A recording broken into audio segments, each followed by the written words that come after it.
झाली. सोशल मीडियावरचा एक साधा मेसेज पाठवले व्हायरल बघा झाला तुमच्यासाठी. आणि क्षणार्धात हजारो हात शिर्डी पुढे आले. साईबाबा मधून सुद्धा भाकरी.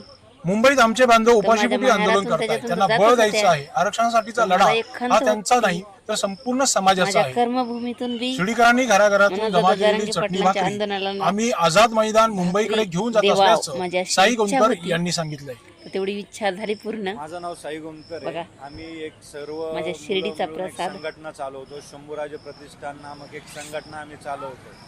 तर त्या संघटनेच्या मार्फत आम्ही आज सगळ्या तालुक्यातनं शिर्डीची नगरी बाबांची त्या शिर्डीतनं पूर्ण एक जेवणाचा शिदा जमा करतोय. इच्छा असल्यास तो सगळं काही पूर्ण होतं. शिदा आम्ही एक पॅकेटच्या इच्छाशक्ती स्वरूपात पॅक पाहिजे करतो. त्या माणसात. पॅकेटमध्ये 5 चपात्या, लोणचं, चटणी असे एक पॅकेट बनवते. असे कमीत कमी 2,500 ते 3,000 पॅकेट जमा केलेले आहे आम्ही. म्हणजे ते घेऊन आम्ही मुंबईला रवाना होतो.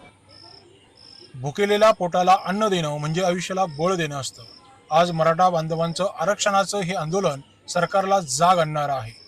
एकीकडे आरक्षणाच्या मागणीसाठी जीव धोक्यात घालून लढणारे आंदोलक आहेत, आहे. तर दुसरीकडे संपूर्ण महाराष्ट्र साईबाबा. त्यांच्या पाठीशी ठामपणे उभा असल्याचं दिसून येत आहे. मनोज दादाच्या सपोर्टला मला लई वाटत होतं माझ्या कर्मभूमीतून सुद्धा भाकरी जावत.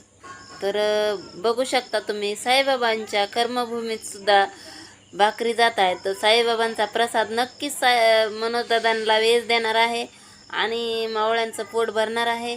खरंच खूप खूप धन्यवाद आमच्या शिर्डीकरांचे सुद्धा.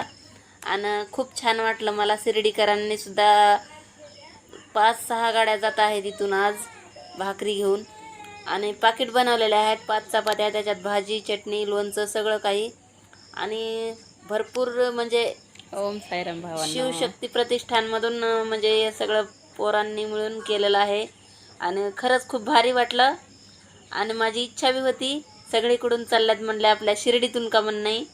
तर तेवढी इच्छा पूर्ण झाली. इच्छा असली की पूर्ण होतातच गोष्टी.